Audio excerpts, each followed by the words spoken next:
Hi, good evening. PisoNet Center. Anong pangalan mo? Jocelyn. Jocelyn. Kanina, di ba sabi ko, ang tingin ko talaga sa'yo, 28, 29. Tapos sabi mo, 40, ano ka na? 45 Actually, baby face ka talaga. Kumusta ang pagtitindahan tsaka PisoNet? Alin na mas malakas? PisoNet o ano? Sari-sari store? Anong mas malakas, anak? Pareho lang po. Parehas lang. Tapos, actually dito, alam mo ba dito sa Vista Grande, tatlo kaming naunang occupants dito. Opo. Yun, yan. Kaya alam po, bakit po sa ano kayo, medyo tagukang yung pwesto na nakuha. Yung kasi yung kay Tate Jessie. Ewan ko kung paano na ng kapatid ng nanay ko. Pero yan ang talagang namin sa nanay ko, yung legacy niya na masinop. Tapos nakita mo, ang dami niyang tanim na mga matatandang puno. Ganun kasinop ang binuhay kami ng nanay ko kasi tatay ko pinabayaan kami. Actually, house help ako ng Iwahuri, mga managers. Nakatapos ako sa PUP, cum laude. Pero hindi ako matalino. Halata naman po sa pananalita. Hindi ako matalino, kumbaga nagsumikap lang ako kasi ako yung panganay. Tapos hindi naman po nakukuha yun sa talino, di ba po? Actually, naranasan ko, wala kaming kinakain 3 araw, hindi man tayo ako sa school. Alam mo yung pantingan? May hangin bridge pa maganda po yan, naririnig ng anak ko. Sa pantingan, may hangin bridge. Anak, 1 oras at kalahati ako maglalakad para makarating ng Pantingan Elementary School. Di ba po, ma'am, sa pag-aaral, hindi naman basehan na may pera ka? Yes. Ako nakatapos sa pagiging katulong. Tapos, yung pagiging cum laude ko, hindi dahil matalino ako.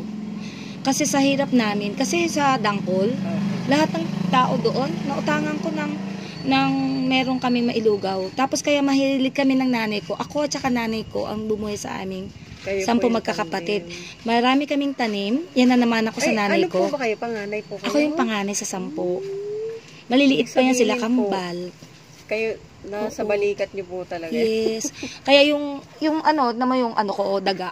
Kasi 6 na taon akong naglakad para lang makapatapos. Kaya alam mo, nung nag-valedictory speech ako sa Pantingan, umiyak yung mga tao.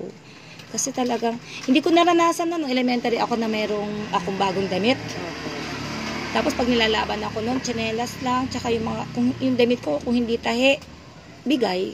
Ma'am, alam niyo po, pagka yung mga taong wala noon, at kahit ngayon po, hindi po natin, sabi ko po kayo sa mga anak ko, sabihin niyo po sa akin kung pareho lang po tayo na nararamdaman noong panahon natin. Hindi, sabi ko po sa mga anak ko, mahirap din kami noon, pero hindi ko naisip na mahirap kami at may mayaman. Hindi ko po naisip na yung mayaman sila, hindi po. Masuswerte ang mga anak natin ngayon kasi hindi nila naranasan yung hirap natin. Kaya lang mahirap po ipaliwanag kasi hindi po nila ang bag ko malaki. Alam mo laman ng bag ko? Mga prutas na kinukuha ko habang ako'y naglalakad. Tapos, magkukuha pa ako ng... Nakaka-enjoy po yun. Kumuha pa ako ng, yung tubo. Pasampasang ko yun. Kakita mo yung ngipin ka, Iyan, ako pa rin yung nagbabalat. Ginaganon ko. Mas maswerte tayo sa mga bata ngayon kasi hindi po nila naranasan yung gano'n. Yung sinasabi niyo po, yung kukuha ng bunga. Totoo. Tapos alam mo, totoo.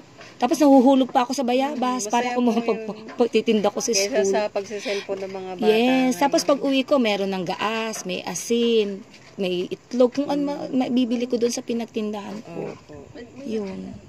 Ayun, hanggang nakatapos. Ito. Kaya, actually, kung nakikita may kapatid kong bunso, si Manny. Yun. Yan, kami 2 nakatapos. Kasi sabi ko, kahit man lang, siya makatapos. Kaya mga kapatid ko, yung sama-sama kami dito. Sila kambal. Yung buhay nila Manny. Si Annie po. Si Annie ay sa PUP tsaka kapitbahay namin. Ang nakakatuwa, yung ate niya, si Arlene, asawa din ng kapatid Opo. ko. Nakakatuwa. Mahal Doon ko po lang sila. po Oh. nalaman. No, Magkakasi kay Sister kayo? Lita. Opo. Ni Ani? Opo. Si Ani napaka maparaan at saka yung skills niya sa yung maboka niya. Po siya. Actually kumikita sila sa real estate. Oo nga po. Dahil di pa nga Nakakatawa po, no? Oo. Maganda din yung buhay. Natutuwa ako pag nakikita ko silang ganyan. Hindi ka kasi dito. Oo, sige, okay. Si Banji, Thank you so much ha, Jocelyn. Maraming salamat Kaya at hindi po tayo magandang gabi. nakapagkwentuhan. No? Oo, thank kay you. Sister Lita. Oo, kasi nandun din ako sa loob. Kasi nga, depressed, di ba? Salamat. Opo.